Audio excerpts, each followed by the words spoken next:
তাহলে কোন কোন আমলা কোন কোন রাজনীতিবিদ কত পার্সেন্ট খেয়েছেন আমরা জানতে চাই। ওখান থেকে আমাদেরকে কয়েক পার্সেন্ট দিয়ে দিলেই তো হয়ে যায়। আপনারা একা খাবেন কি? আমরা তো দেশের নাগরিক, আমরা খাইতে চাই। তোর ঘরের চাঁদার টাকা আমরাও খাইতে চাই। জনগণ কি পার্সেন্ট পায় না? আমরা আমাদের পার্সেন্ট বুঝে নিতে চাই। এই ওসির অফিসেরা হবে। আমরা কোন পদক্ষেপ নিতে বেশি সময় দিব না। আমরা কয়েক সেকেন্ডের মধ্যেই সিদ্ধান্ত পরিবর্তন করতে পারি। এখান থেকে সরে যেতে বলবেন, আপনার অফিসের ওখানে যে আমরা শুয়ে পড়বো, পারলে আমাদের মুখের উপরে গুলি চালান।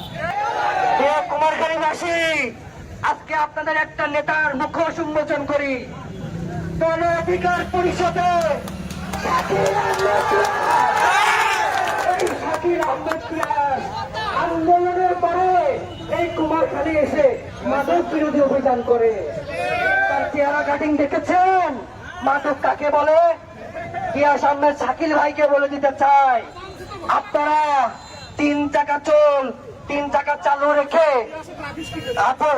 রেখে আপনি বাকিটা আদায় করতে বলেছেন। আপনার এই দালালি হবে না। জনগণ কিন্তু আর এই ঠকামি সহ্য করবে না। এখন জনগণ কিন্তু আমার মুরব্বী চাচারা চায়ের দোকানে বসে কিন্তু সংসদের বক্তব্যগুলো খেয়াল করে। পিয়াস ভাই, আপনি যে দালালি কুমারখালীতে করেছেন, আপনার প্রতিহত কিন্তু হারে হারে করবো।